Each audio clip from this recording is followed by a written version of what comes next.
Ya, selamat sore dan salam entrepreneur. Selamat datang Bapak Ibu di acara Entrepreneur Talk dari Ciputra Entrepreneurs Club dengan topik pada sore hari ini adalah mau berbisnis kuliner, ubah hobi jadi profit. Acara Entrepreneur Talk ini rutin kami lakukan sebulan sekali, tapi khusus di bulan Ramadan ini, acara Entrepreneur Talk masuk dalam edisi Ngabuburit Series.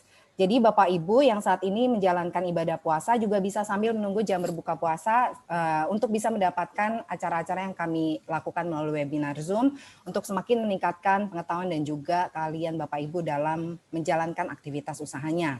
Dan pada sore hari ini sudah hadir narasumber kita yaitu Chef Hugo, seorang selebriti chef, dosen dan juga founder Perkumpulan Chef Profesional Indonesia. Selamat sore Chef Hugo. Sore Bu Beni, sore Pak Engki. Sore Chef Hugo, thank you buat kedatangannya Chef. Sama-sama Pak Engki. Sehat ya Chef? Sehat. Sehat ya, baik. Bersama kita juga sudah hadir Bapak Hengki Joyo Santoso selaku CEO dari Ciputra Life. Selamat sore Pak. Sore Mbak Beni.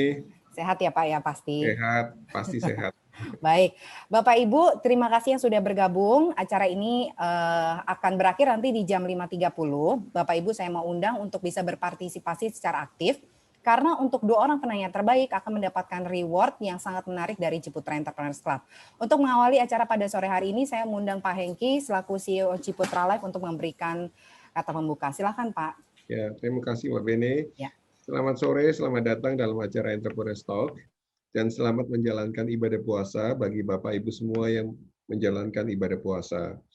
Pertama-tama, saya ucapkan selamat datang dan terima kasih sebesar-besarnya kepada Chef Hugo yang di tengah-tengah kesibukan beliau telah bersedia menjadi narasumber kami dalam acara Entrepreneur Talk sore hari ini.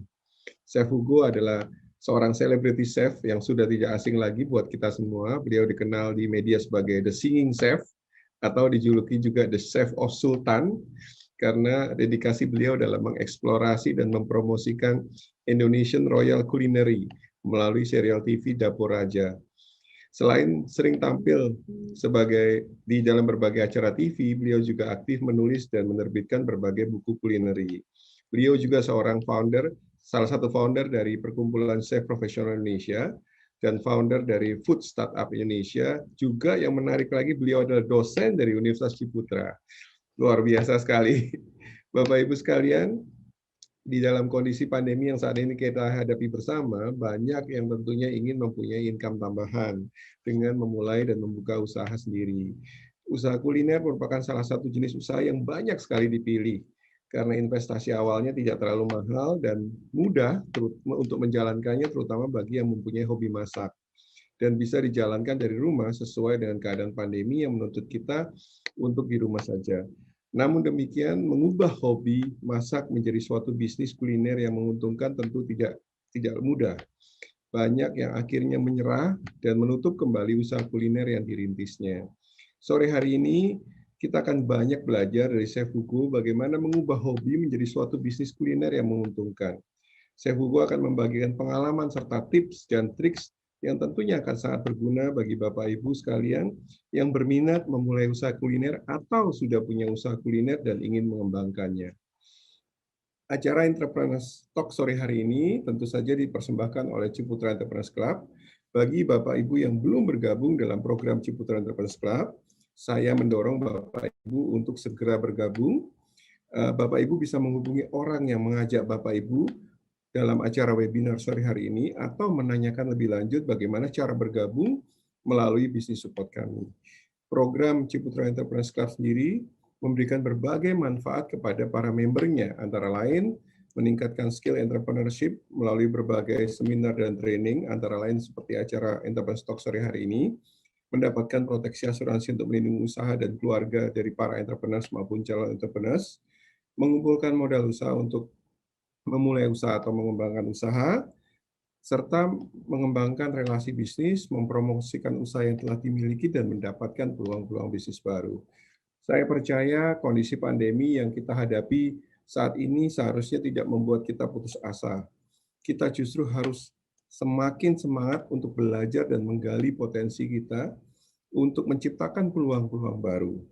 Sekali lagi atas nama Ciputra Entrepreneurs Club, saya mengucapkan terima kasih dan apresiasi setinggi-tingginya kepada Chef Hugo atas kesediaan beliau hadir sebagai narasumber dalam acara Entrepreneurs Talk sore hari ini. Terima kasih dan salam entrepreneurs. Ya, terima kasih Pak Hengki, Bapak Ibu, Pak Hengki dan juga Chef Hugo, banyak sekali peserta yang sudah hadir di sore hari ini. Ada yang dari, saya sapa dulu ya, ada dari Hong Kong, kemudian juga yang dari Hong Kong ini member Ciputra Luar e-Club biasa, ya. dari Hong Kong.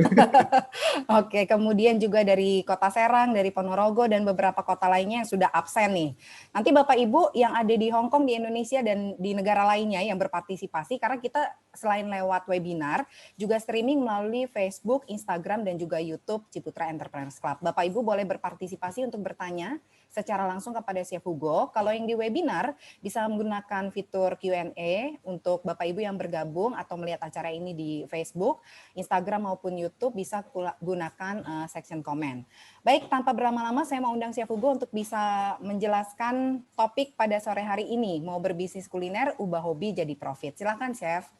Oke, selamat sore Bu Bene, selamat sore Pak Hengki, selamat sore teman-teman yang sudah hadir ya. Salam entrepreneur dari Chef ya. Jadi memang Chef akan jelasin sedikit tentang konsep mengubah hobi ya jadi profit ya.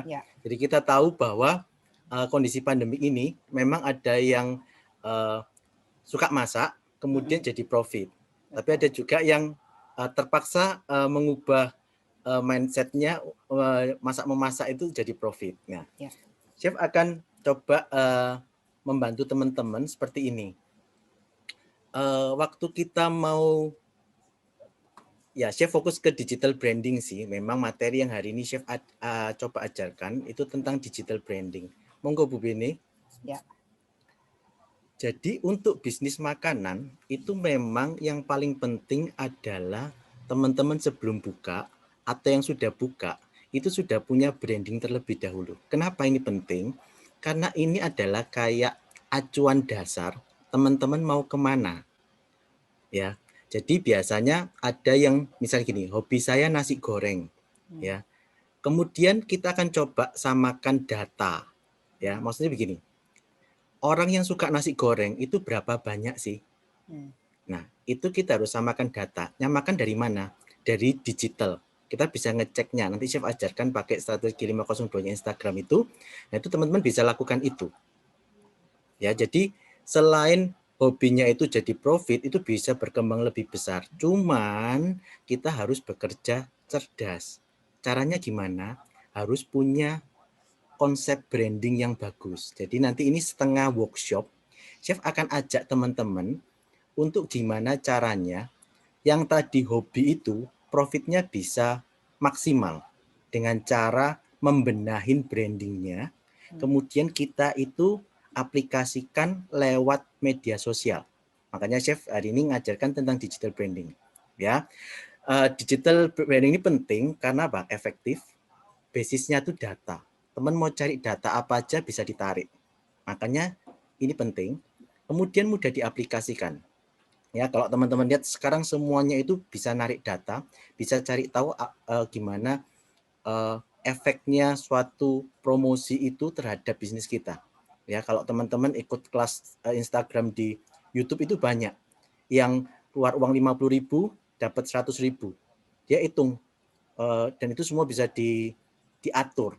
Nah, ini yang Chef akan coba ajarkan ke teman-teman gimana mempraktekkan itu, tapi terlebih dahulu membenahi brandingnya. Ya, jadi waktu kita tahu hobi, tak anggap aja, Chef anggap aja hobinya itu semuanya hobi masak ya. Berarti gimana hobi masak itu bisa sesuai dengan yang dimaui pasar. Oke, jadi biasanya saat kita membuat sesuatu, itu kita harus persamakan frekuensi data yang dipunyai konsumen sama produk yang mau Bapak Ibu lakukan. Ini penting.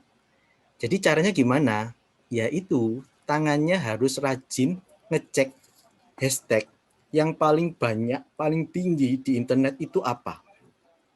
Ya, nah lihat situ. Nah, cuman, oke. Dari nanti setelah mengecek hashtag yang paling banyak, baru teman-teman itu akan ngecek lagi tentang hal lainnya. Ya, termasuk nanti marketnya kemana, biasanya yang ngetek itu umur berapa, seperti itu.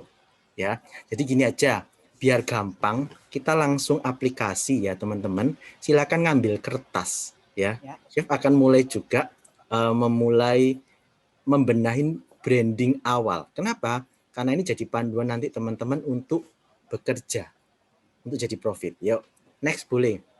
Jadi Chef ada 3 ya, yang akan Chef bantu untuk membenahin brandingnya terlebih dahulu.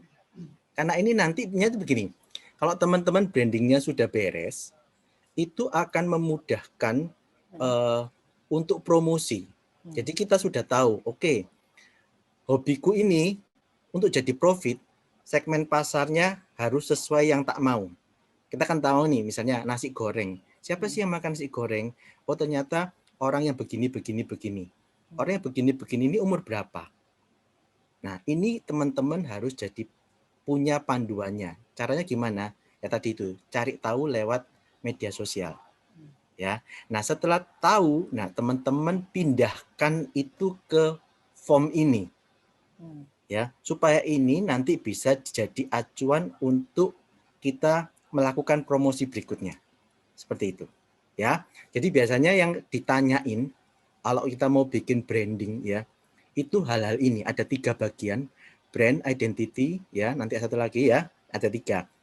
Nah, kalau teman-teman bayar orang ya untuk bikinkan ini, itu kurang lebih teman-teman harus ikut paket 8 juta per bulan.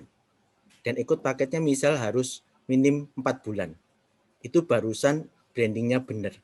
Ya, nah, daripada bayar mahal-mahal kondisi begini, ya Chef kasih aja workshopnya ini bocorannya itu ini loh. Ya, silakan teman-teman isi nanti atau di screenshot juga boleh. Jadi teman-teman tuh harus tahu hobi teman-teman tuh apa. Kenapa teman-teman tuh bikin produk itu? Filosofinya apa? Inspirasinya apa? Sejarah di balik brandnya itu apa? Teman-teman harus catat. Kenapa? Ini akan jadi panduan dasar untuk branding dasarnya sama nanti pengembangan branding.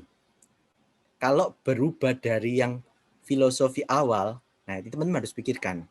Ini akan jadi pencitraan image tentang branding teman-teman. Jadi nggak asal ngikut. Dan nanti semua bikin nasi goreng, semua jualan nasi goreng. Semua jualan soto, semua jualan soto. Enggak, teman-teman kan namanya kita masuk ke workshop gimana sih kerja yang benar.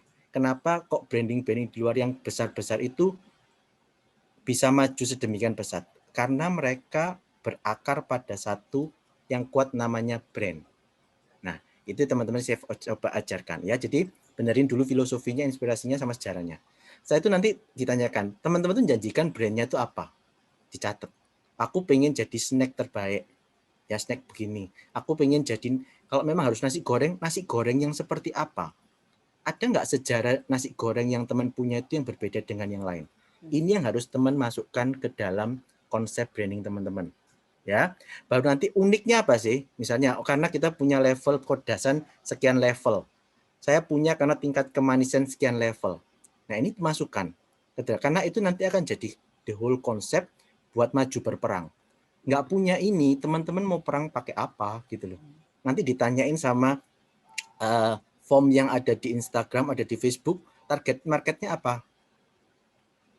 Keunikannya apa? Nggak bisa jawab. Makanya harus bikin dulu. Nah biasanya pertanyaannya seperti ini, teman-teman boleh catat ya. Nanti boleh tanya diisi juga visinya apa. Jadi teman-teman ini bikin nantinya ini punya brand ini, punya usaha nasi goreng, gado-gado, rawon itu visinya seperti apa? Bikin yang besar, misalnya jadi frozen rawon nomor 1 di dunia, enggak apa-apa.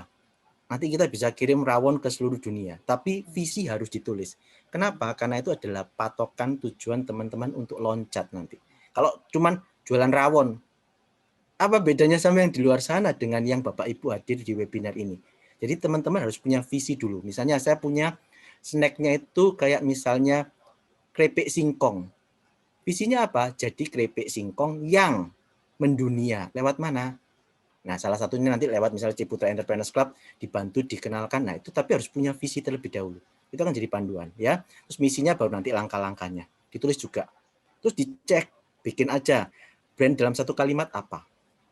Terus kepribadian brand. Kepribadian itu brand itu penting karena itu nanti akan mewakili dalam desain dan segala sesuatunya. Jadi nggak asal nanti, oh sana gambarnya pelangi, saya ganti pelangi. Sana gambarnya hijau semua, saya ganti hijau. Enggak. Harus punya kepribadian dari brand itu. Itu akan memperkuat. Misalnya, saya suka nih, misalnya Ciputra Entrepreneurs Club. Kenapa kok warnanya silver? Iya, karena dia mungkin pakai dari sisi Feng Shui. Kalau bisnis begitu, dia harus pakai warna putih silver. Jadi dia mengarahkan brandnya itu jelas. Kalau bisnis model begini, ya warnanya putih silver itu kayak begitu, emas. Ya, karena bisnisnya misalnya bergerak di asuransi, perbankan dan lain sebagainya. Itu harus punya kepribadian. Nah, misalnya kalau teman-teman makanan, berarti bermainlah di warna hitam, merah, kuning, coklat seperti itu. Jangan main warna silver, jangan main warna putih, jangan main warna hijau, beda. Ya konsepnya identiknya itu pencitraannya beda, itu berlaku di seluruh dunia. Jadi penting mengenal tentang kepribadian brand. Terus nanti teman tulis tagline-nya mau seperti apa. Ya, sudah di screenshot, kita masuk ke slide kedua. Slide-nya nggak banyak, cuma ada 5. Semoga berguna ya. Terus, nah ini yang Chef anggap penting, harus tahu target konsumennya siapa ya. Karena maksudnya kita harus tahu nasi goreng ini misalnya aku buat level kepedasan, yang tertarik dengan level kepedasan ini siapa? Tulis wanita, pria atau apa? Oh ternyata wanita. Oh ya berarti nanti waktu kita promosi di digital, di media sosial, kita tulis hanya wanita. Ya, survei membuktikan bahwa rata-rata orang promosi itu hanya mengambil 3% dari marketnya. Padahal ada 97 market yang tidak terjangkau gara-gara apa? Teman-teman tidak membuat panduan branding yang benar. Seperti itu ya. Terus aja pesaing brandnya siapa, terus kira-kira tingkat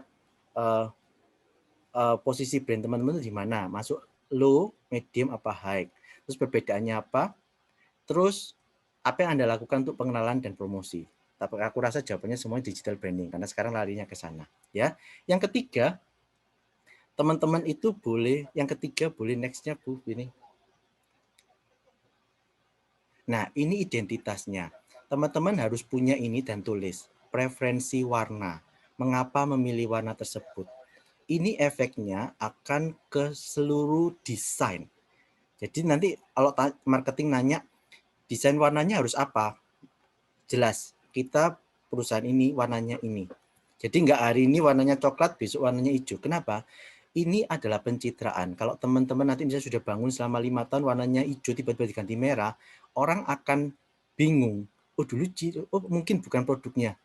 Setauku yang produk ini warnanya hijau. Nah bisa jadi. Makanya penting punya panduan ya.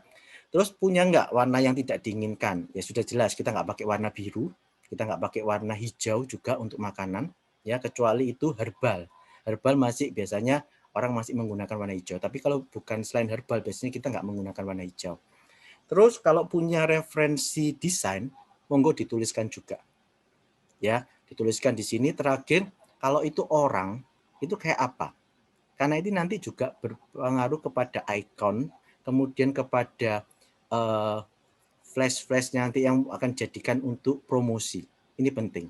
Kalau teman-teman sudah bisa menjawab 3 ini ya, at least teman-teman sudah punya panduan kecil terkait untuk maju ngerubah yang teman-teman punya hobi masak ini ke profit. Seperti itu ya. Jadi base-nya secara akademiknya teman-teman harus ngisi ini. Ya. Oke, next-nya. Ini slide terakhir.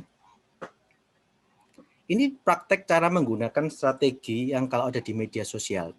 Nah, biasanya untuk mengerjakan ini, teman-teman harus punya tadi panduan branding tadi. Ya, baru bisa mengerjakan. Misalnya, kita menggunakan strategi 502 dari Instagram. Itu apa? Jadi teman-teman ini begini. Follow minimum 20 akun yang berhubungan dengan produknya teman-teman. Misalnya kalau aku misalnya Bandung atau nasi goreng, ya aku ketik yang jualan nasi goreng itu siapa? Aku follow. Terus setiap kali dia itu ngasihin posting, teman-teman harus komen di situ. Ya, komen. Tujuannya apa? Kan orang waktu ngelihat, kan dia ngeliat siapa yang komen. Oh, ini kok komen, kok produknya hampir sama. Dia masuk ke media sosial teman-teman. Ini harus dilakukan ya.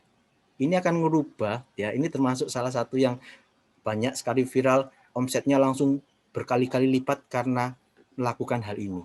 Ya, jadi teman-teman boleh coba juga melakukan strategi 502 ini. Follow, habis follow kasih komen ya, habis komen terus follow up. Kalau mereka sudah join, di follow up. Ya, seperti itu. Terus ya ini cuman note ya, jangan cepat-cepat nanti teman-teman di-ban. Udah itu aja. Ya, contohnya kayak ini misalnya, jadi misalnya ada nasi goreng, ternyata dia itu yang like-nya banyak. Ya. Oh, berarti ini termasuk enak. Teman masuk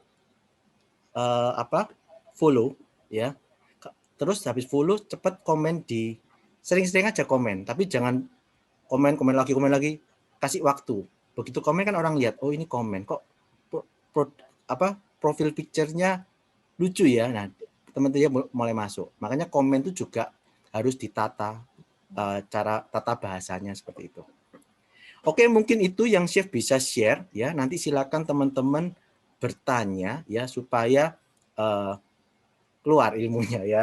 Mungkin itu sedikit share-nya dari Chef ya terkait branding. Dasarnya branding. Kemudian untuk mendapatkan profitnya itu silahkan melakukan berbagai promosi media seperti salah satu trik yang Chef berikan. Oke, silakan. Ya. Terima kasih Chef. Bapak Ibu silahkan mengajukan pertanyaan ke Chef Hugo. Bisa gunakan fitur Q&A untuk webinar. Kalau Facebook, Instagram, YouTube gunakan section komen, nanti akan dicatat oleh host kami. Sebelum saya membacakan pertanyaan dari Bapak Ibu yang sudah masuk, saya mau bertanya dulu ke Chef Hugo sebentar. Yes. Ya, kalau diperhatikan tren sekarang ini ya Chef ya, kan muncul dari waktu ke waktu tuh bisnis kuliner dengan segala tren dan juga jenis makanannya gitu ya. Kalau sekarang ini kan yang lagi tren happening dimanapun dan hampir menjamur tuh bisnis kopi. Ya. Banyak banget mulai dari kopi yang harga di bawah 10.000 untuk kota Jakarta ya, sampai yang di atas 10.000 yang premium gitu ya. Atau ayam geprek, sekalinya bikin ayam geprek dengan brand ini tiba-tiba muncul brand yang lain dengan harga yang dibanting banget gitu ya, banting-bantingan harga.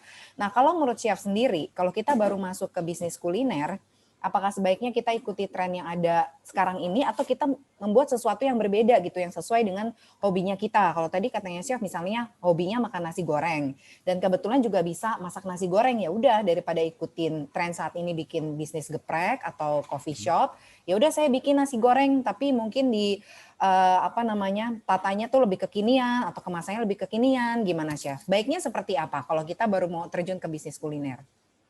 Oke, jadi kalau mau terjun ke kuliner itu memang kan persaingannya ketat banget. Betul. Ya. Jadi memang yang pertama harus tahu trending paling besar minat ya itu apa. Ya, kalau teman-teman lihat misalnya satu brand besar, contoh ya, aku apa sebut nama misalnya yang Wings Food. Coba perhatikan, apakah dia ada menjual sesuatu yang sifatnya milenial? Enggak. Dia jualnya sesuatu yang sifatnya umum. Tapi untuk dapat penjualannya besar. Nah, teman-teman juga begitu, nggak harus yang misalnya menu-menu milenial seperti sekarang, tapi menu-menu yang disukai orang, tapi yang seperti apa yang teman-teman punya. Nah, itu lebih banyak ke triknya. Jadi, yang pertama itu adalah cek jual yang umum aja enggak apa-apa, tapi kasih sentuhan yang berbeda, inovasi.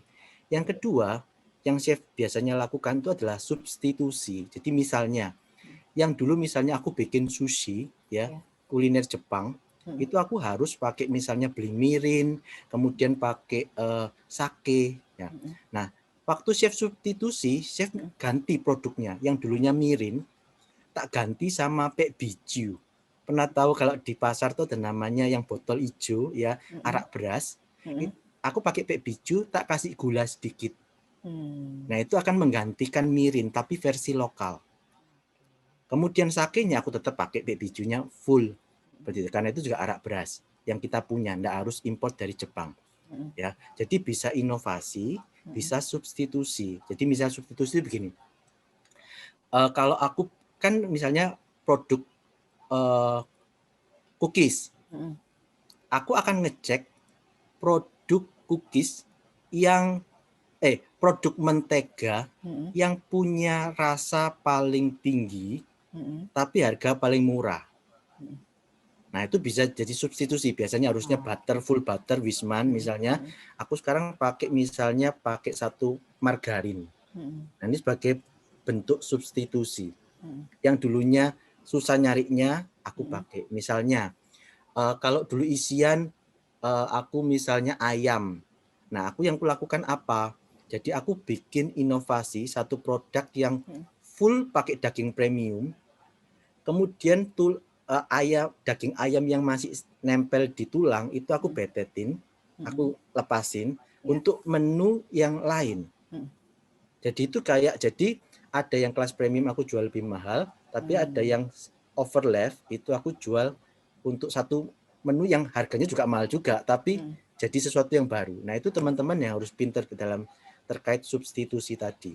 Seperti itu. Jadi jangan mentang-mentang misalnya kalau aku jual ayam geprek itu leftovernya apa sih? Ada ceker, ada jeroan, ada kulit. Nah, itu harus jadi sesuatu yang berbeda. Dan itu yang dilakukan oleh orang-orang Cina. Jadi dia tidak pernah menyisakan sedikit pun sisa. Jadi kalau ayam itu ya, kalau di blender ya di blender sama mulai dari paruh sampai bulu semuanya dicincang. Kalau bisa bulu diikutkan semua. Nah, itu yang bikin konsep substitusinya dia bisa maksimal. Kayak begitu. Tapi harus punya pengetahuan memasak yang cukup advance nggak sih, Chef? Soalnya kalau misalnya dia cuma punya pengetahuan yang basic gitu, ya sebenarnya bisa belajar sih dari manapun ya, Chef ya, untuk bisa mendapatkan itu ya. Kan kita punya Ciputra Entrepreneurs Club. Luar Kita biasa. ada tempat kan kita saling bertanya, kita saling kan di sini banyak relasi. Dan juga banyak teman-teman yang kompeten di belajar juga di dalam sini. Jadi bertanya, Chef termasuk salah satu di dalam Ciputra Entrepreneurs Club yang bisa membantu teman-teman. Kalau teman-teman mau tertarik untuk bertanya-tanya lebih lanjut ya, kita sering adakan seperti ini. Jadi silakan join aja supaya dapat relasinya, dapat ilmunya, dapat trainingnya lebih detail. Kalau sekarang kan cuma sekilas pendek ya, cuma 30 menit. Tapi nanti kalau teman-teman bergabung di Ciputra Entrepreneurs Club akan dapat banyak fasilitas lebih seperti itu, termasuk pengembangan asetnya tadi ya. Betul. Dan kita juga akan bikin workshop juga ya dengan Chef Hugo ya, jadi bisa mendapatkan pengetahuan yang lebih banyak juga ya. Jadi Bapak Ibu, solusinya sebenarnya dimanapun ada, tapi kalau Bapak Ibu mau mendapatkan solusi yang lebih intens juga, kemudian bisa sharing lebih intens juga dan bisa mendapatkan pengetahuan yang lebih mendalam, tadi Chef Hugo juga sudah sampaikan di solusinya ada di Ciputra Entrepreneurs Club, karena Bapak Ibu juga bisa saling belajar, saling sharing juga. Saya ke pertanyaan berikutnya ya, Chef ya. Pak Hengki, saya izin sebentar ke Chef Hugo ya. Baik. Sekarang ini kan karena alasan modal dan juga karena kondisi pandemi ya, banyak sekali orang yang memulai bisnis kuliner secara online gitu. Misalnya WFH-nya lebih lama gitu dalam 1 minggu, kemudian banyak ibu-ibu juga pekerja yang akhirnya dia coba-coba masak, enak, terus coba posting kan, entah di WhatsApp status atau di sosial media, akhirnya jadi menghasilkan uang gitu. Akhirnya mereka jadi jualan online bisnis kulinernya tapi nggak punya offline presence gitu ya. Nah, tantangan pemasaran online kalau untuk memperkenalkan produk dan brand secara efektif kan kalau bisnis kuliner itu masalah rasa ya, Chef. Tes gitu ya. Sedangkan kalau misalnya full online kan kalau kita mau kasih giveaway terus untuk tester itu kan lumayan bengkak tuh cost-nya. Kalau tips dari Chef Hugo sendiri gimana nih, Chef, menyiasati hal tersebut? Kalau yang pemula banget, biasanya chef ajarkan itu konsep trading. Ya. Gimana tuh, Chef? Jadi dia menjual produk temen yang enak. Ya. Jadi dia ngomong, aku jualan produk ini loh, kamu nggak usah ngantri di sana. Ya. Reseller berarti. Reseller ya. Nanti kalau sudah punya pasarnya cukup besar, nah kita baru punya produk sendiri, kita baru ngomong, cobaan ini loh, ini bagus. Tapi kita sudah punya market di awal, ya. Tapi kalau teman-teman nggak mau chef, aku capek menjual punya orang, untungnya nggak besar, mau jual sendiri. Kalau mau jual sendiri bisa, pakai konsep testimoni, ya. Jadi kita memang itu banyak yang di internet itu online itu kan juga banyak yang testimoni dipaksa lah ya. Jadi dari testimoni, dan itu efeknya ternyata survei membuktikan pembelian cukup meningkat. Ya ternyata orang kita tuh masih banyak yang percaya dengan testimoni. Jadi itu bisa dilakukan, melakukan testimoni. Jadi si A jadi, ayo cepetan testimoni. Nah, itu yang di-upload di media sosial. Seperti itu. Tapi kalau teman-teman ini, nah ini yang saya suka juga dari Ciputra Entrepreneurs Club itu teman-teman bisa sharing bisnisnya. Jadi kita kan membernya cukup banyak, itu ada 5.000. Nah itu biasanya akan saling mensupport bisnis teman-teman. Jadi yang punya, kayak kemarin itu, kita kasih bikin acara bazar ya. Terus kemudian bikin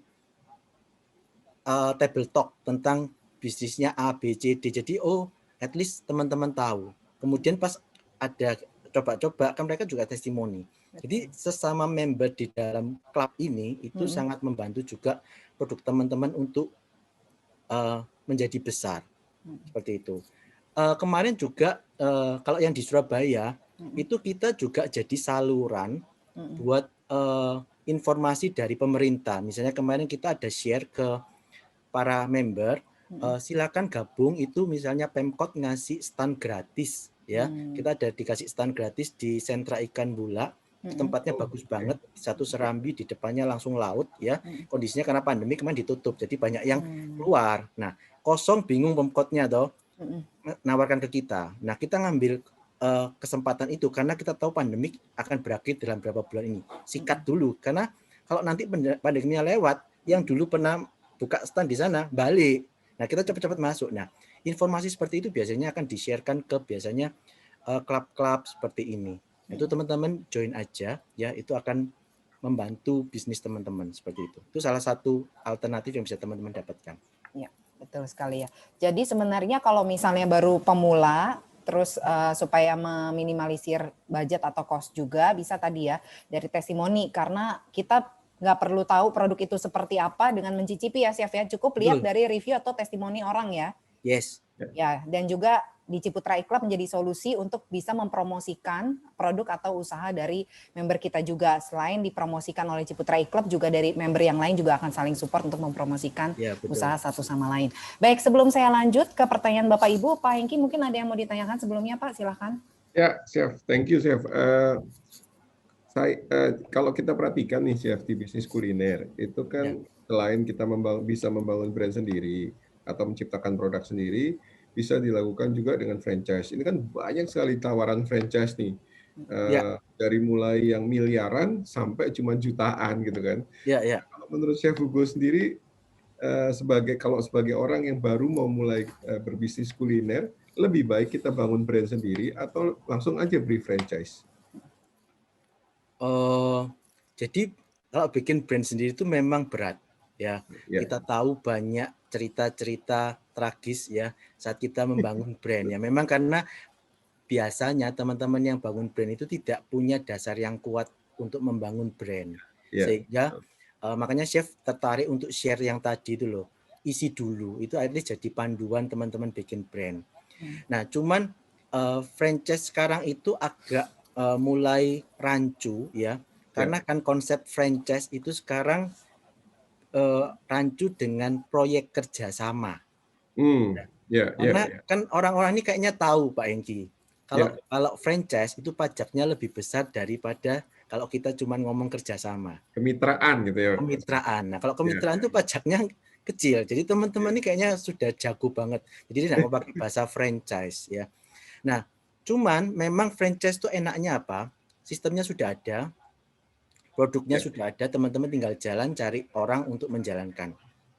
Enaknya di situ. Cuman brandnya ikut orang. Brandnya ikut orang, betul. Tapi kalau kita, silakan Chef. Keuntungannya ya pasti lebih banyak kalau kita punya brand sendiri. Cuman kan bikin brand sendiri kayak kita harus punya formula sendiri, itu kan susah. Betul.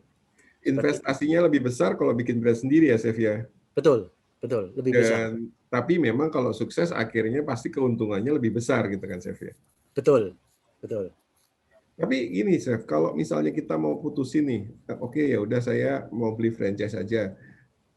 Gimana sih, Chef? Ada tip nggak cara ngevaluasi franchise mana yang harus kita pilih? Ini kan pilihannya banyak nih.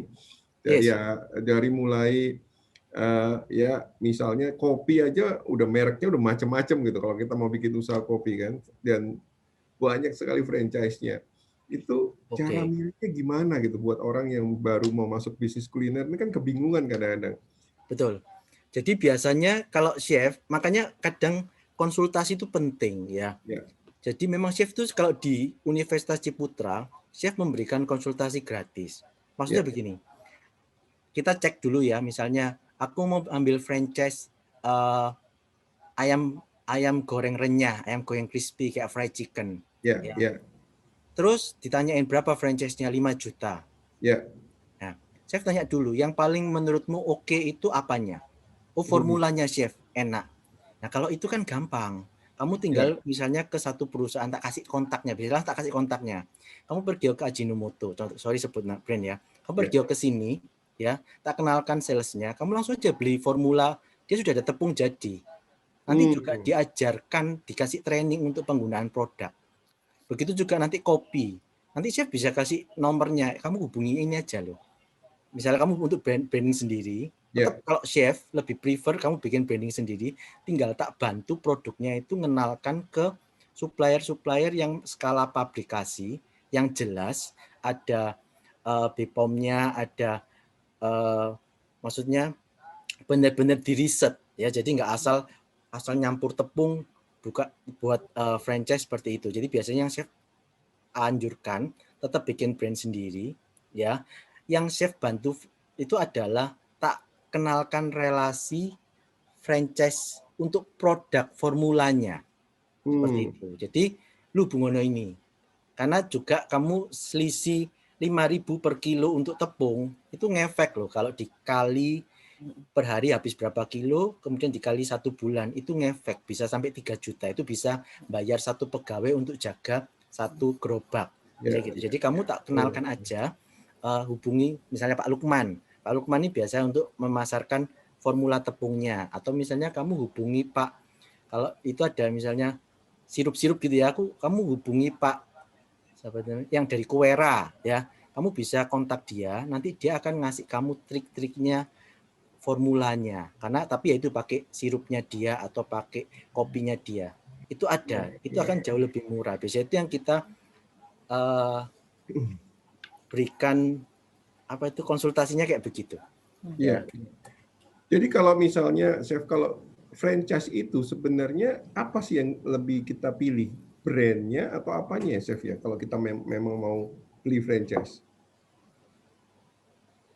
Uh, Brandnya sih, karena juga Lebih ada yang brandnya. misalnya brand itu Iya, penting. Jadi misalnya kalau aku ngambil misalnya Baba Raffi, aku iya. udah tahu, aku begitu buka orang udah tahu ini Baba Raffi, sudah nggak usah ngomong udah tahu ini enak kayak begitu. Oke, oke, Cuman oke. makanya kalau branding itu penting, kalau lu sudah besar, itu nggak usah testimoni, nggak usah apa, orang sudah tahu ini besar, ini pasti enak, kayak Iya, begitu. iya, iya, iya, iya, Nah, iya. tapi kalau yang kecil-kecil nih yang teman-teman harus hati-hati. Ya, karena kan tidak banyak orang juga tahu misalnya uh, uh, Kentucky Fried Chicken merek Ana, kan ya memang dia franchise, tapi kan Hmm. aku nggak tahu si Ana ini rasanya gimana. Nah, itu yang Hmm. jadi franchise yang berbahaya dari segi brandingnya seperti itu. Nah, untuk Oh, bangun branding itu luar biasa costly. iya, iya, Jadi iya, memang berat ya. iya, iya, iya. Jadi kalau kita memilih franchise, harus condong ke yang punya brand kuat ya, Chef ya, bukan ke Betul. kualitas produk, karena kualitas produk sebenarnya kita bisa lakukan dengan cara yang lain gitu kan. Ya, jadi memang harus ngelihat sih brandnya siapa, yang Hmm. punya siapa, manajemennya kayak apa. Jadi biasanya yang dicek dulu itu manajemen. Kita tanya keuangan, sama biasanya kan sekarang ini sudah zaman digital. Kita bisa lihat komennya itu loh, orang yang ngambil franchise-nya itu kan kelihatan. Oh jangan ngambil di dia, ini suka dikurangin. Pesan 2 kilo ternyata cuma dikirim 1 kilo 800 gram tak timah. Nah itu ada biasanya ada suka komen atau Iya, iya. kita cari tahu. Jadi biasanya kita tipsnya adalah nyari tahu tentang informasi tersebut gitu. Tapi yang paling penting kalau chef ya tadi, yang itu tadi loh, ngecek di media sosial seberapa kuat brand tersebut ada di pasaran. Oke, Sekarang oke. semuanya bisa dicek lewat Lewat Betul. media sosial ya, Chef. ya. Oke, Baik. oke. Thank you, Chef. Thank you. Sama-sama Pak Enggi. Kita lanjutkan ke pertanyaan Bapak Ibu yang sudah bertanya, ada 29 pertanyaan dari 30 pertanyaan dari webinar. Pertanyaan pertama dari Ponorogo, pemerintah Desa Selur ya. Ini Pak Kadesnya yang bertanya ya. Untuk menunjang desa wisata yang tetap mempertahankan kearifan lokal, kalau menurut Chef sendiri, jenis makanannya itu apa yang bisa ditonjolkan dengan harga yang pasti sangat terjangkau. Nah, metodenya seperti apa, Chef, untuk bisa mempromosikan makanan lokalnya? Silakan. Oke, jadi bisa yang pertama itu dari Bapak lihat yang lagi ngetren itu apa, itu Bapak buat. Atau Bapak yang ada di sana itu ngelihat potensinya di desa wisata itu apa, itu yang diangkat disesuaikan dengan permintaannya yang banyak di pasaran apa. Misalnya permintaan keripik itu tidak pernah rendah, selalu tinggi. Nah sekarang potensi di desa itu apa yang bisa dijadikan keripik? Aku rasa semuanya bisa. Saya kasih bocoran sedikit ya, Chef ya. Di Desa Selur ini kalau nggak salah, produknya itu juga sudah diekspor tuh cincau. Dan cincau dari Desa Selur ini kalau saya browsing-browsing itu nomor 2 di dunia untuk serat yang terbaik gitu.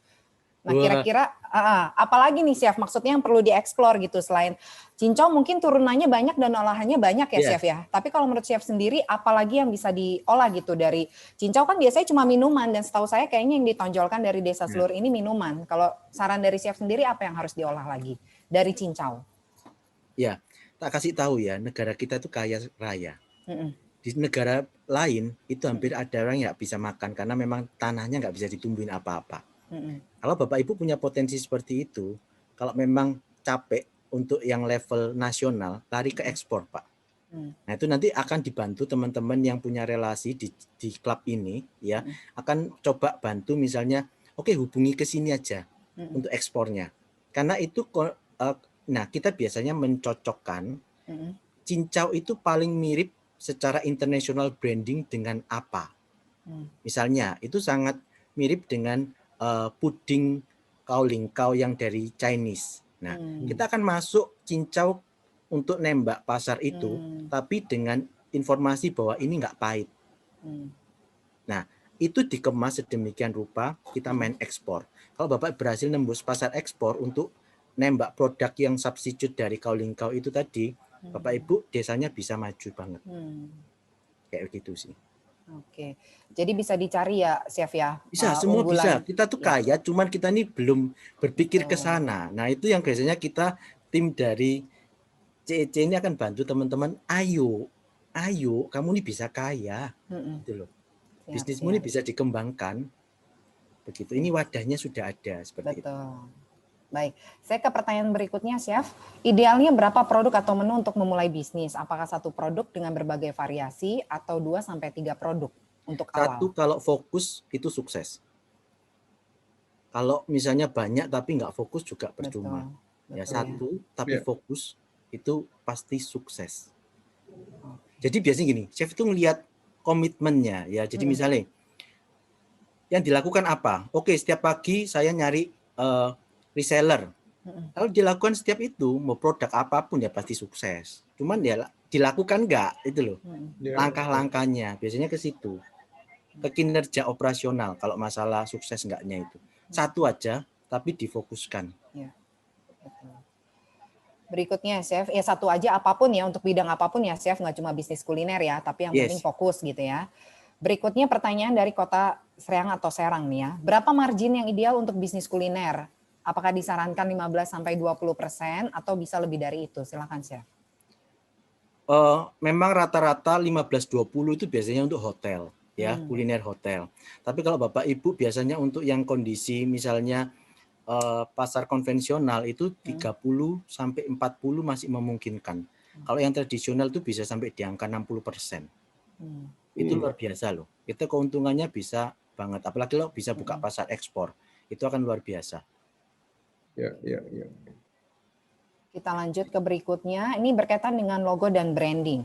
Apakah logo produksi dan brand produk harus sama? Logo produksi saya Dapur Prima warna hijau dan untuk brand produksi jamu siap minum kemasan botol warna kuning orange.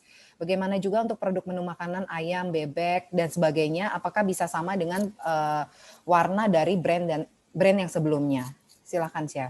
Oke, jadi memang di dunia itu ada namanya tren, namanya itu hipnokuliner ya. Pokoknya jadi gini, kalau dia makan itu ilmunya, dia biasanya orang itu lebih suka warna merah, warna coklat, kemudian lebih dengar ada suara, lebih ada senang yang ada kriuk-kriuknya. Nah, makanya kalau semua iklan pasti harus keluarin suara itu, ngesreng itunya seperti itu. Nah, itu konsep itu yang diterapkan banyak di tren-tren sekarang ini, termasuk warna. Jadi survei itu membuktikan kalau kamu minum ya, kalau ada warna merah, warnanya merah, itu kesan di otak itu kayak minumnya itu manis gitu, enak seperti itu. Boleh dicek aja kalau teman-teman lihat minuman warna merah kayaknya oke lah ya. Tapi kalau ada warna biru atau hitam, apa yang ada di benaknya teman-teman? Pikir dulu. Ya, jadi memang warna itu penting. Kalau makanan itu yang warna yang biasanya paling menarik itu coklat dan kuning memang. Coklat dan kuning. Yes. Nah, itu kayak misal kalau kita ngeliat bebek panggang warnanya coklat itu kayak ngiler gitu kan ya. Nah, makanya untuk makanan biasanya memang dipilih warna coklat dan kuning. Kalau misal teman-teman bilang, waduh nggak inovasi chef, nggak boleh dong inovasi. Loh, masalahnya kembali ke konsumen. Konsumenmu tuh sukanya kuning sama coklat. Kamu kasih warna biru. Ya, resikonya ke penjualanmu. Tapi terserah, akan kembali ke teman-teman kayak gitu. Cuman ada sudah patokannya. Nah, tinggal teman mau ikut seperti apa kayak gitu. Baik, berikutnya ini dari Brau Kalimantan Timur. Saya agak cepat ya, Chef, karena masih banyak pertanyaannya. Resepnya apa untuk meningkatkan cita rasa nasi goreng? Jadi sepertinya salah satu peserta ini adalah penjual nasi goreng. Punya warung di kampung yang jual nasi goreng yang cukup lumayan laris dengan harga terjangkau hanya 10.000 per porsi. Nah, untuk meningkatkan cita rasa nasi goreng yang saat ini memang sudah cukup terjangkau dan laris tuh apalagi tipsnya, Chef? Silakan. Oke. Jadi kalau nasi cita rasa itu pilihannya cuma 2. Bapak Ibu ambil dari rasa umami yang natural. Berarti Bapak Ibu gunakan tomat, ikan laut, jamur. Itu umami alami ya. Keju juga nilainya cukup tinggi umaminya, hampir 9. Makanya menu-menu yang ada 4 bahan ini biasanya itu laris. Karena memang menimbulkan cita rasa yang nikmat. Ya, yang kedua pakailah produk gini, kan ada banyak chicken powder, fish powder. Nah, gunakan itu. Itu memang digunakan untuk industri.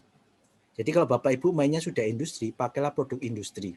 Di luaran sana, misalnya Bapak tahu merek M ya untuk chicken powder atau merek R. Ternyata kalau Bapak Ibu menghubungi Pak Lukman, ternyata untuk industrial itu ada chicken powder yang ekstraknya itu 12% lebih tinggi, harganya lebih murah. Memang untuk industri. Nah, itu Bapak Ibu yang harus tahu. Supaya Bapak Ibu nanti pakainya yang itu. Itu bener kasih jumput aja nasi gorengnya tuh nikmat banget. Enak banget dan harganya murah. Ada micinnya, ada tapi sedikit dan itu lebih natural karena dia itu ngambil dari ekstraknya ikan, ekstraknya jamur dikombinasi, masuk ke pabrik, masuk ke lab, di riset keluar produk itu. Nah, kita kalau misalnya orang awam buru-buru riset ya nggak mungkin. Tanya yang jualan snack itu, semuanya ngambil produk yang ready, yang dari industri. Kenapa? Kita nggak usah riset. Tapi sudah jelas pokoknya pakai ini enak. Pakai itu. Itu. Tinggal Bapak Ibu pilih produsen yang benar. Misalnya sudah terdaftar di BPOM, sudah ada SNI-nya, tetap ngikutin kaidah-kaidah yang dianjurkan pemerintah. Betul. Baik. Ya. Berikutnya, Chef, bagaimana tips untuk membangun bisnis kuliner yang bertahan lama, bukan hanya bertahan dalam jangka pendek saja? Silahkan. Oke, paling gampang itu bonding emosional ya. Kalau teman-teman punya bonding emosional sama konsumen itu dijamin langgeng ya. Rata-rata kafe yang langgeng itu pasti pemilik ownernya yang pegang sendiri di depan. Saya ingat waktu chef makan masakan Jepang ya, itu baru buka di Surabaya namanya depannya S ya. Waktu kita datang itu dikasih pertama kali ya, ini tak icipin. Saya bilang nggak usah. Oh nggak apa-apa, ini gratis. Nah, ikatan bonding itu yang walaupun mahal, chef tetap balik lagi. Jadi bonding emotion itu yang harus diciptakan. Kayak apa? Yaitu nanti setiap produk pasti berbeda treatmentnya. Tapi boleh nanti kalau ada kesempatan, kalau Chef bisa bantu satu persatu, monggo. Chef sering mentoring itu di Food Startup Indonesia. Beberapa teman juga ikut di sini. Itu biasanya satu persatu untuk coachingnya. Ya. Oke. Food Startup Indonesia ya, Chef ya? Ya, yang punya backcraft itu Pak Engki. Oh, oke. Jadi kalau misalnya ada yang berminat dari teman-teman yang hadir di sini, caranya gimana, Chef ya? Jadi itu ada programnya tersendiri, ya. Jadi itu kan dari Kementerian Perindustrian Perdagangan ya, kalau salah. Nah itu daftar. Jadi ada banyak untuk ikut demo day itu ada linknya. Silakan dibuka sendiri aja. Ya, Food Startup Indonesia itu biasanya sudah keluar. Ya, untuk di tahun ini sudah ada. Teman-teman boleh daftar. Jadi kalau sudah masuk di situ juga nanti bisa dibantu untuk pendanaan. Chef kalau nggak salah bagi duitnya itu di tahun 2018 itu bagi-bagi duit. Jadi yang butuh duit ayo daftar, tapi ngikutin aturan dari pemerintah, syarat-syaratnya jelas, tak kasih duit kayak gitu. Lumayan, maksimal 200 juta. Itu dari pemerintah ya. Seperti itu. Pendanaan sifatnya pinjaman atau apa ya, Chef ya? Hibah. Oh, hibah. Wow. Keren banget ya. Oke, luar biasa. Itu bagi 3 miliar kan dari Pak Jokowi dikasih 3 miliar. Oke. Jadi teman-teman banyak yang dapat ya. Tapi ya itu harus punya izin resmi apa semuanya. Dari 1000 sekian yang lolos cuma 25. Iya. Tapi itu oke banget. Ya, itu oke sekali tuh. Hibah. Saya pikir pinjaman, tapi ternyata hibah. Luar biasa tuh. Pinjaman ada lagi. Jadi pinjaman itu biasanya kita ada kelas namanya demo day. Kalau produknya bagus, itu kan yang ngisi adalah investor-investor. Dia akan invest ke produknya Bapak Ibu. Yang seperti dilakukan Pak Harun sama Endeavor itu loh, Pak. Oh, iya. Harun kan punya Endeavor. Nah, seperti itu. Cuman ini versi pemerintah. Ya. Baik, kita lanjut ya. Bapak Ibu nanti bisa explore lebih lanjut foodstartupindonesia.com. Silakan saja tadi Chef Hugo juga sudah. Itu pemerintah pasti bukan .com, pasti Tapi ini tulisannya foodstartupindonesia.com, Chef. Platform peningkatan di internet ya. Boleh, monggo. Platform peningkatan kapasitas ekonomi kreatif. Yes, betul. Kuliner pertama di Indonesia ya. Ya, silahkan Bapak Ibu nanti bisa explore juga dan juga nanti bisa tanya-tanya juga sama Chef Hugo, bisa DM melalui Instagramnya Chef Hugo juga ya.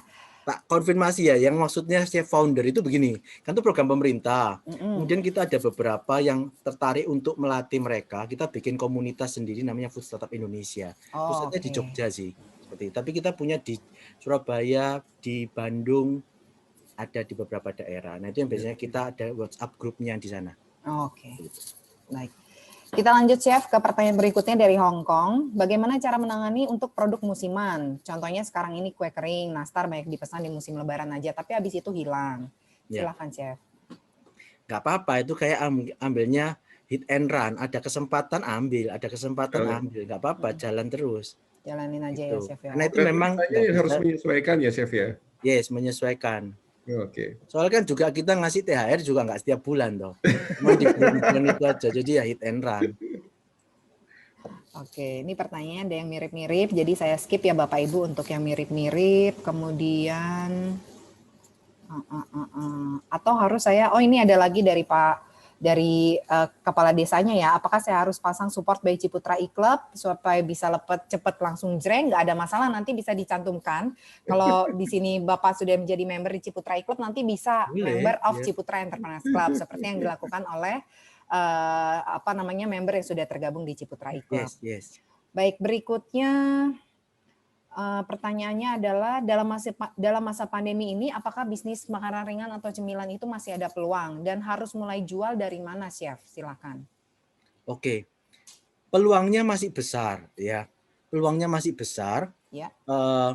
Starting mulai jualnya itu kalau memang sudah biasa main reseller. Ya. Tapi kalau enggak ya harus dari itu, biasanya iklan. Testimoni, paling gampang tuh iklan testimoni. Iklan testimoni ya. Yes, karena kan jangkauannya luas, mainkan digital, lari ke digital, makanya nggak bisa digital belajar, karena industrinya sudah ke situ. Kita sudah masuk ke civil era 5.0, itu sudah semuanya teknologi. Di Jepang itu semuanya sudah robot. Nah nanti ini akan keluar lagi yang baru, namanya Wisdom Society 6.0. Jadi nanti yang teknologi digabung sama kearifan lokal. Nah, itu nanti itu lebih oke lagi. Tapi tetap ada teknologinya loh. Teknologinya tetap nempel loh. Jadi teman-teman makanya harus memacu diri yang dulunya nggak bisa iklan, cepat buka YouTube. Di situ banyak cara-cara teman-teman bisa promosi, dapat duit dari aplikasi-aplikasi media sosial. Itu lumayan. Jadi nggak selain jualan keripik, teman-teman juga bisa dapat duit dari Instagram, duit dari YouTube, duit dari Facebook. Itu another income yang teman-teman harus perhatikan juga. Open mind-nya, ya, seperti itu. Baik. Berikutnya bagaimana tips membuat kuliner yang cocok bagi program diet? Silakan, Chef. Oke, jadi gampang. Tinggal Bapak Ibu cari komunitasnya, ditanyain lu mau makan apa. Nanti tak bikinkan. That's it. Itu sudah jelas, komunitasnya jelas, maunya apa, dikasih. Jangan, aku punya ini loh, kamu mau nggak? Dia pasti akan lihat, oh kalau dia cocok ya dia beli, kalau dia nggak cocok nggak. Jadi yang paling kita lakukan pertama adalah survei. Ya, survei ke komunitas makanan sehat itu, lu butuhnya apa sih? Kendalamu apa? Misalnya, oke, kendalaku adalah aku malas masak, padahal aku pengen diet. Oke, range harga berapa yang paling cocok untuk aku bisa harga cateringan yang kamu mau? Aku cuma mau 15.000. Nah, dari 2 itu teman-teman sudah bisa atur. Oke, kita akan buat menu diet harga 15.000, yang mau ada berapa orang? Dicek dulu, ada 300, sikat gitu. Jadi survei dulu. Surveinya lewat mana? Ya jalan keliling pergi sebar angket atau nanya bisa. Berikutnya, Chef, usaha kuliner apa yang cocok bagi ibu rumah tangga yang harus mengurus dan maksudnya mengurus masalah rumah tangga ya, tapi bisa mendapatkan penghasilan? Silahkan, Chef.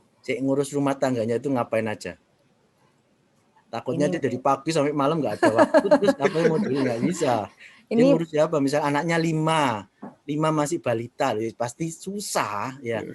Kalau dia cuma ibu rumah tangga, ya, reseller sih oke sih. Reseller ya. Yes, kamu tinggal nggak usah produksi toh, tinggal broadcast. Aku ada ini loh, siapa mau? Oke, tinggal nanti kamu telepon ke orangnya yang punya barang, kiriman ke sini ya, gitu. Atau nanti dropship juga bisa nanti, ya? Kenapa? Dropship juga bisa ya, Chef? Ya, dropship bisa. Lebih simpel lagi ya? Yes. Oke. Berikutnya, Chef, perihal brand identity. Jadi peserta ini Bu Diana tertarik pemilihan warna yang Chef tadi jelaskan. Kalau memilih warna black dan silver untuk produk Bu Diana ini, apakah sudah cukup tepat? Produknya itu produk kulit, Chef, handmade. Black sama silver. Bukan produk makanan. Nggak apa-apa sih. Nanti dicek ya. Tata kasih tahu. Aku ada bukunya juga sih, ngecek sih. Oke. Boleh nanti ini Bu Diana Agustin kan yang dari Pandaan itu toh. Nanti WA Japri aja. WA Japri, Bu. Ya, member kok itu juga. Oh iya, baik. Saya berikutnya, bagaimana cara menentukan sebuah produk dan branding yang sesuai dengan target pasar? Bagaimana menentukan sebuah produk dan branding yang sesuai dengan target pasar? Jadi ya pasar misalnya gini, yang lagi tak cari hashtag ya, nasi itu paling tinggi adalah nasi goreng. Hashtag paling tinggi ya. Nasi kotak itu baru nomor 5 apa nomor 6. Ya. Nah, biasanya kita akan buka tuh hashtag yang pertama kita klik, kita akan ngecek seperti apa sih nasi goreng yang paling diminati itu kayak apa. Nah, kita lihat, oh ternyata nasi gorengnya itu nasi goreng kampung. Oh ternyata nasi goreng ikan asin. Ya sudah, dari situ Bapak Ibu catat, oke, yang paling banyak itu seperti ini. Kayak misalnya nasi bungkus. Ternyata nasi bungkus yang like-nya paling banyak, yang ratusan, yang ribuan, itu nasi bungkusnya kayak gini loh. Oh berarti yang paling diminati itu ini. Oke, aku akan buat yang model begini. Udah, tapi tak tambahin ini aja. Siapa tahu tes juga ngetes pasar, kalau tak tambahin ini orang lebih suka enggak. Misal tak kasih kerupuk yang apa gitu ya. Kalau di sana kerupuknya kerupuk udang, Ibu kasih kerupuk yang apa, yang lucu-lucu. Nah, kita cek. Karena dilihat ternyata orang itu pesennya nasi kotak yang modelnya lucu-lucu, yang banyak like-nya. Ya udah, kita inovasi di sananya. Udah lempar pasar. lempar pasar, dievaluasi. Kalau bagus, go ahead. Terus nanti kita cek lagi produk apa yang di pasar hashtag-nya paling banyak. Sekarang gampang kok. Kalau dulu kita memang harus keliling sebar angket itu gak zaman. Iya. Terus sekarang bisa ngecek lewat Instagram. Makanya kalau teman-teman punya Instagram, jangan didiemin. Itu adalah ladang uang. Banyak yang nggak mau follow up biar keren. Kita orang follow kita nggak usah follow mereka. Salah besar teman-teman. Yang harus dilakukan tetap follow back. Follow back itu kunci utama. Kan rame, nggak apa-apa. Memang tujuannya kita tuh kita tahu konsumen kita yang kenapa dia nge-add Instagram kita.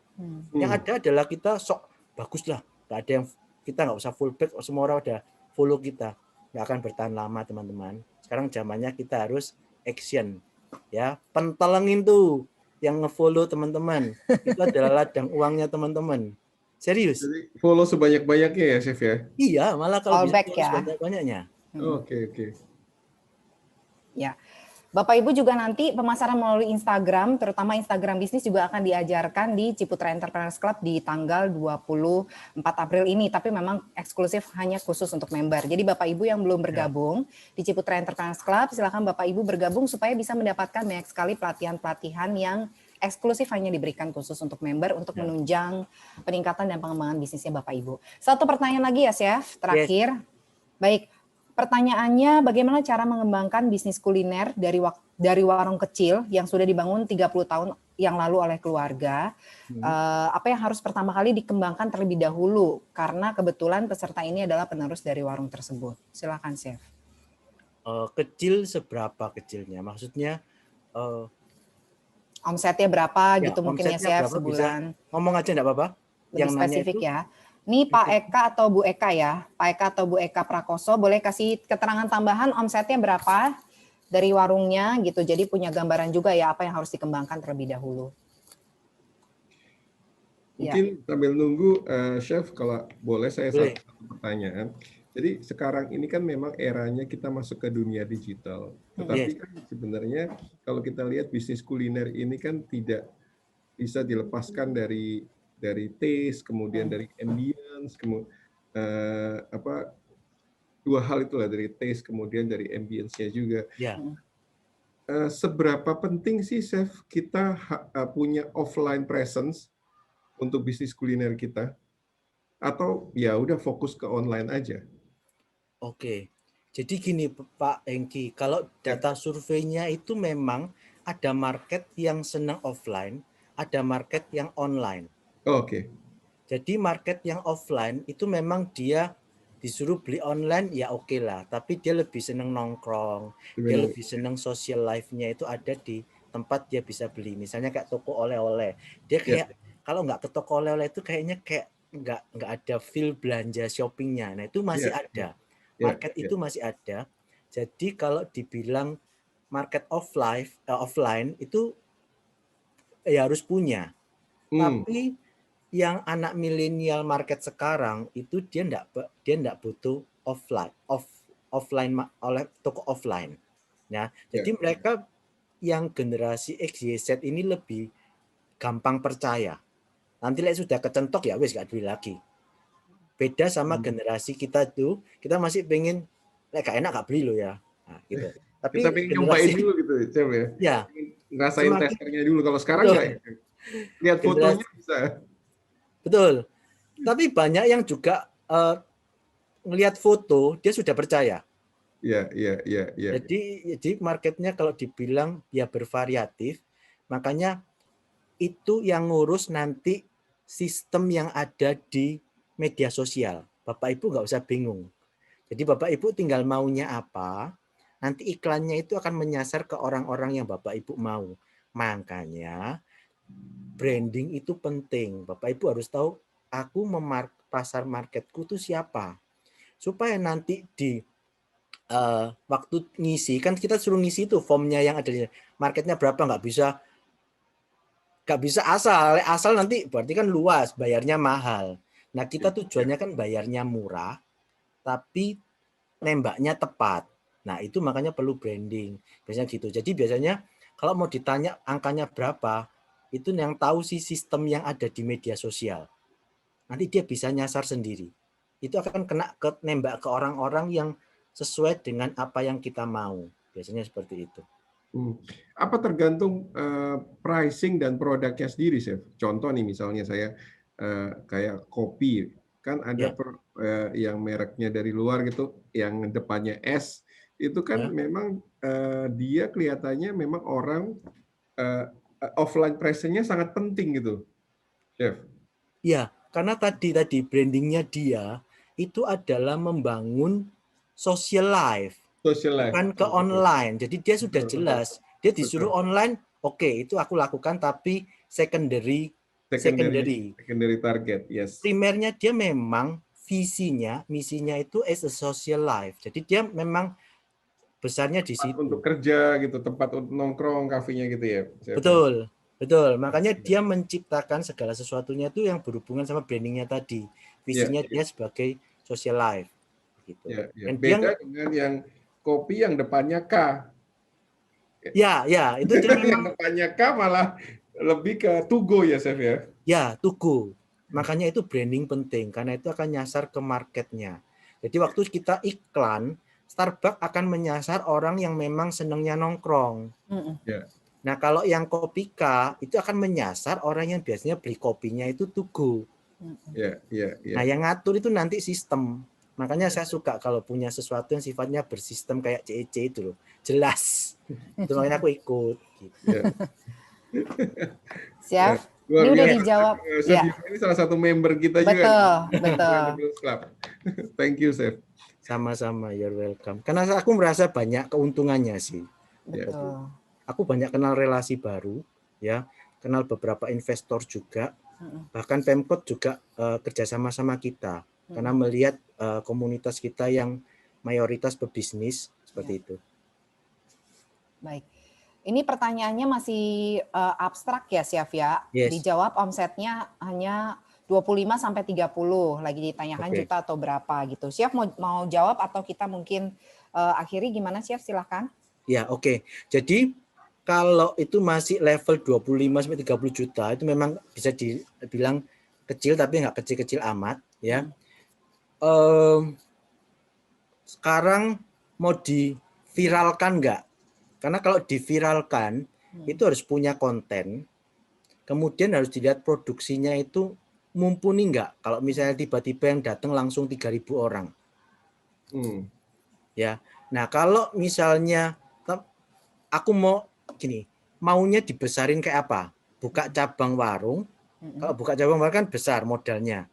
Atau mau diviralkan saja, dikenal sebagai warung yang apa?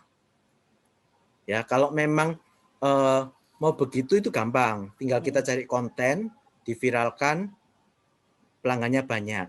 Tapi kalau misalnya mau berkembang lebih besar, nah itu kita lihat dari produk yang ada di etalase, itu mana yang bisa lari ke frozen misalnya. Jadi misalnya produknya itu paling enak adalah ikan bakarnya, ikan ikan pari bakar. Nah itu bisa nggak di frozen? Kalau bisa nanti di dapur belakang itu fokus ke itu untuk masuk ke industri yang berbeda. Jadi offline-nya cuma di warung itu, tapi kita sudah masuk industri yang berbeda, frozen food. Kayak gitu. Nah, itu jadi nanti kita rubah pelan-pelan. Misalnya kalau orang yang datang ke sana dibilangin, kalau mau bawa pulang juga ada loh kita yang bekunya. Jadi kalau hujan nggak usah repot-repot ke sini. Tinggal masak di rumah aja. Kita punya bekunya. Silakan gitu. Jadi itu mulai lari ke situ kalau mau dikembangkan. Itu nggak perlu modal besar, cuman paling produksinya ditingkatkan sedikit awal. Nanti semakin banyak ya terus bertambah itu bisa. Terus pindah jalur ya. Ngomong-ngomong mengenai frozen food menarik juga sih, Chef. Sebab saya pernah itu kalau nggak salah kebetulan di salah satu usaha milik teman dari istri saya, dia itu memfrozen foodkan nasi goreng. Bisa. Nah, itu jadi kira-kira apa, ada semacam tips dari chef nggak? Kira-kira apa sih yang istilahnya kadang-kadang kan nasi goreng di frozenin, aneh juga ya. Apakah prinsipnya semua makanan bisa di frozenin atau bagaimana, Chef ya? Iya, semua bisa di-frozen-kan tergantung teksturnya ya. Jadi kalau misalnya yang model daun-daun tipis itu enggak bisa. Oke. Biasanya permasalahan cuma di sayur-sayuran, tapi selebihnya protein dan karbohidrat tidak ada masalah. Jadi bisa memfrozen mie goreng, paling sayurnya nanti dipilih yang modelnya wortel itu oke. Tapi nggak bisa yang modelnya kayak sawi hijau itu pasti nggak bisa. Ya, ada trik khususnya, tapi semua makanan bisa di-frozen-kan. Seperti itu. Dan pasarnya besar, mengingat jumlah apartemen juga makin banyak, itu pasarnya besar. Ya. Interesting. Tapi bisa. Karena itu konsep pengawetan makanan paling tradisional. Ya. Itu aja meninggal di mana? Kutub Utara aja berapa puluh tahun ya tetap kayak begitu. Jadi semuanya bisa diawetkan. Semuanya bisa di-frozen-kan ya. Bisa. Jadi terutama yang protein dan karbohidrat ya. Cuman memang sayur harus hati-hati gitu ya, Chef. Ya, sayur milih. Ya. Oke. Baik. Baik, terima kasih Chef Hugo dan juga Pak Hengki. Kita masuk ke sesi berikutnya, fast answer session ya. Chef Hugo silahkan dipilih salah satu jawaban dari pertanyaan yang akan saya ajukan. Siap-siap, Chef? Ini harusnya ada background nih, suara deg-degan gitu ya. Kita mulai. Chef atau dosen? Dua-dua. Milih salah satu. Boleh, pilih salah satu, Chef. Ini rektornya Chef. lagi nonton ini. Pilihnya apa, Chef? Chef. Kenapa? Kalau boleh tahu. Itu branding saya. Oke. Itu udah personal brandingnya ya. Yes. Berikutnya, online atau offline? Online. Kenapa, Chef? Karena eranya sudah ke sana semua. Oke. Ya. Yang terakhir, lebih efektif. Dan lebih efektif, betul sekali. Sangat efektif. Dapur atau kampus? Kampus. Oh, tadi pilihnya Chef atau dosen, Chef. Ini dapur atau kampus, kenapa kampus ya? Karena kan aku sebagai chef tutorial, aku mengajarkan ke teman-teman, ini loh yang benar. Makanya aku memang hatinya untuk edukasi, tapi dari sisi chefnya. Luar biasa. Nanti Chef bisa kita undang lagi ya sebagai narasumber untuk berbagi lebih banyak lagi ya, Chef ya. Monggo, siap membantu. 1,5 jam kurang nih, Chef. Iya, betul. Masih banyak pertanyaan yang masuk nih. Iya, ada 39 pertanyaan. Mohon maaf Bapak Ibu, kita belum bisa bacakan satu persatu. Saya mau bertanya terakhir untuk Chef Hugo sebelum kita tutup. Apa pesan Chef Hugo untuk peserta webinar sore hari ini, terutama yang punya hobi masak dan ingin mengubah hobinya tadi menjadi profit? Silakan Chef, terakhir. Oke, kalau dari chef yang penting itu zaman sekarang itu harus membuka wawasan ya. Karena di luar sana banyak hal positif yang kadang kita nggak terpikirkan ya. Nah, itu kita harus benar-benar membuka wawasan untuk menerima saran yang terbaik. Tapi ingat, harus dipilah-pilah. Itu aja sih. Oke. Sama bangun branding yang benar ya. Betul. Karena itu long lasting. Betul. Yang terakhir dari Pak Hengki, ada pesan penutup Pak atau pesan penutup sih untuk peserta yang hadir pada sore hari ini. Bagaimana mereka kalau mau mulai usaha dan ingin menjadi seorang entrepreneur? Silakan Pak. Ya, pertama-tama thank you buat Chef Hugo buat waktunya. Sama Pak Hengki. Buat sharingnya yang luar biasa, Chef. Thank you. Jadi seperti yang tadi disampaikan juga oleh Chef Hugo, jadi ayo teman-teman bisa bergabung di Ciputra Entrepreneurs Club. Ciputra Entrepreneurs Club itu memberikan empat manfaat. Yang pertama adalah peningkatan skill entrepreneurship. Yang kedua bisa digunakan sarana untuk mengumpulkan modal. Kemudian yang ketiga meningkatkan relasi, bisa memperluas pasar bisnis, mengembangkan usaha dan mencari peluang-peluang bisnis yang baru. Kemudian yang keempat tentunya adalah proteksi, karena bagaimanapun sebagai seorang entrepreneur, bukan entrepreneur pun tetap perlu proteksi, apalagi seorang entrepreneur gitu. Dan selain hal itu, di dalam Ciputra Entrepreneurs Club kita juga bisa mulai mengubah dan membentuk identitas dan mindset kita. Seperti yang disampaikan oleh almarhum Pak Ciputra, kita harus mulai dengan mindset. Jadi yang orang lain bilang nggak mungkin, kita harus bisa. Jadi kalau yang mungkin aja yang kita kerjakan, ya orang lain juga mengerjakan hal yang sama. Maka itu ya kita mindset itu perlu diubah. Memang kalau kita mau jadi entrepreneur, kadang kita cuma lihat hasilnya aja. Saya pengen jadi entrepreneur karena saya pengen punya uang banyak, punya mobil mewah atau punya rumah mewah. Tapi kita lupa bahwa untuk mencapai itu ada proses yang harus dilalui dan untuk menjalankan proses itu perlu konsistensi dan perlu kedisiplinan. Dan supaya kita disiplin, maka kita perlu perlu merubah identitas diri kita dulu gitu. Kita perlu melatih dan fokus ke depan. Jadi di dalam Ciputra Entrepreneurs Club ini kita dilatih juga untuk supaya ayo kita fokus ke depan. Jangan melihat yang ada sekarang gitu. Misalnya contoh yang paling gampang lah. Mungkin beberapa dari peserta webinar atau bahkan banyak dari peserta webinar yang sore hari ini bergabung ada yang menjadi karyawan ya, termasuk saya seorang karyawan juga gitu, seorang pekerja yang setiap bulan kita menerima gaji. Berapa banyak dari kita yang pada saat terima gaji langsung kita disiplin mengalokasikan misalnya 20-30% dari gaji kita untuk masuk tabungan investasi yang ke depan akan kita gunakan untuk misalnya buka usaha atau mengembangkan usaha yang kita rintis. Nah, mungkin nggak banyak. Yang ada malah ya mungkin bayar utang dulu, sisanya dikonsumsi, nanti akhir bulan kalau ada sisa ditabung gitu kan. Dan kebanyakan nggak ada sisa akhirnya. Nah itu seorang entrepreneur tentunya harus berubah hal tersebut. Kita harus mulai dengan ya kalau saya mau menjadi seorang entrepreneur, saya punya penghasilan tetap, saya harus alokasikan terlebih dahulu. Dengan bergabung dalam Ciputra Entrepreneurs Club, kita dilatih melakukan itu karena salah satu syarat bergabungnya adalah membeli produk Ciputra Life Saver di mana ada premi bulanan yang harus dibayarkan dan premi tersebut akan membentuk nilai akun dan nilai akun tersebut ke depan bisa digunakan untuk modal usaha atau untuk dana darurat atau untuk misalnya pendidikan anak, apapun yang kita butuhkan di masa depan. Jadi artinya kita mempersiapkan masa depan kita. Nah, kemudian seperti yang disampaikan oleh Pak almarhum Pak Ciputra, untuk sukses kita perlu 5D. Dream yang pertama, impian. Tapi dream aja nggak cukup. Ya kalau dream aja kita nggak melakukan apa-apa ya akhirnya ya nggak dapat apa-apa. Tapi kita perlu dibarengin dengan desire, keinginan.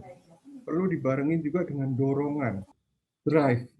Kemudian perlu dibarengin dengan determination, pantang menyerah. Ya walaupun kita jatuh, bangun, jatuh 1000 kali, bangun 1001 kali. Kemudian perlu dibarengin juga dengan disiplin. Karena tanpa 5D itu pasti kita tidak akan bisa sukses. Kemudian hal lain yang diajarkan adalah value. Yang ini kita pegang teguh di Ciputra Group, tentunya Chef Hugo juga tahu value yang diturunkan oleh almarhum Pak Ciputra. Kita kalau mau jadi entrepreneur itu perlu entrepreneur ala Ciputra Way itu perlu value IPE. Yang pertama integritas. Artinya kalau kita mau jadi seorang entrepreneur harus dapat dipercaya dan dihormati serta berperilaku utuh sesuai dengan moral dan etika. Kalau kita jadi entrepreneur kemudian tidak mempertahankan kejujuran, moral, dan etika, ya mungkin kita bisa sukses tapi tidak akan bertahan lama. Kemudian kita perlu profesionalisme. Profesionalisme kita perlu kompeten dan bertanggung jawab, menghasilkan yang terbaik. Ya, ini kalau kita nggak bisa profesional, ya kita nggak akan sukses. Karena kualitas kerja kita, deliverables yang kita berikan kepada klien atau stakeholder, itu tentunya akan membangun reputasi kita. Ibarat seperti yang disampaikan Chef Hugo, membangun branding, kita perlu proses. Kemudian yang terakhir adalah entrepreneurship. Entrepreneurship itu Pak Ciputra, almarhum Pak Ciputra selalu menyampaikan bahwa bagaimana seorang entrepreneur bisa mengubah kotoran dan rongsokan menjadi emas. Selalu menjadi pelopor, menciptakan peluang yang inovatif. Jadi itu yang kita share ke teman-teman juga yang di dalam Ciputra Entrepreneurs Club, sehingga ke depan visi yang ingin kita capai adalah bagaimana kita menciptakan entrepreneur Indonesia yang tangguh, yang sukses, tapi yang punya integritas, punya profesionalisme, dan punya entrepreneurship juga. Itu aja dari saya, Ben, dari Mbak Beni. Buat teman-teman yang belum bergabung dalam program Ciputra Entrepreneurs Club, ayo langsung hubungin orang yang mereferensikan teman-teman untuk bergabung dalam acara webinar ini, atau bisa juga menghubungin Business Support kita, nanti nomornya bisa disampaikan di kolom chat atau kolom Q&A supaya bisa langsung bergabung dalam Ciputra Entrepreneurs Club. Thank you, Ben. Baik, terima kasih Pak Hengki. Bapak Ibu, saya mau umumkan 2 penanya terbaik pada sore hari ini yang berhak mendapatkan merchandise dari Ciputra Entrepreneurs Club. Yang pertama adalah Pak Suprapto dari Desa Selur, yang kedua adalah Bapak atau Ibu Rey dari Hong Kong. Silakan untuk Bapak Ibu yang namanya saya bacakan bisa menghubungi atau bisa chat langsung ke host atau admin kami. Terakhir, kami mengucapkan terima kasih yang sebesar-besarnya untuk Chef Hugo yang sudah bersedia menjadi narasumber pada acara Entrepreneurs Talk sore hari ini. Terima kasih ya, Chef. Sama-sama. Thank you, Chef. Sama-sama, Sukses Pak selalu. Hengki. Ya. Jangan kapok-kapok. Enggak, nanti kita akan undang lagi, Chef. Tenang aja. Undang lagi nih, Chef. Jangan kapok-kapok. Ya, sama kita akan buat workshop juga ya, Chef, terkait bisnis kulineri ya. Baik. Terima kasih juga untuk Pak Hengki yang sudah berkenan hadir di sore hari ini. Terima kasih, Beni. Makasih, Mbak Beni. Thank you. Baik, terima kasih kepada Bapak Ibu yang sudah bergabung. Sampai dengan akhir acara di sore hari ini, kami semua pamit undur diri. Sampai bertemu lagi di acara Ciputra Entrepreneurs Club berikutnya. Salam entrepreneur. Selamat berpuasa juga buat Bapak Ibu semua ya. Jalankan ibadah Selamat puasa. menunaikan ibadah puasa. Ya. Selamat berbuka puasa. Sebentar lagi silakan Chef Hugo dan Pak Hengki kalau mau live juga boleh, monggo. Ya, terima kasih. Thank you. Ya.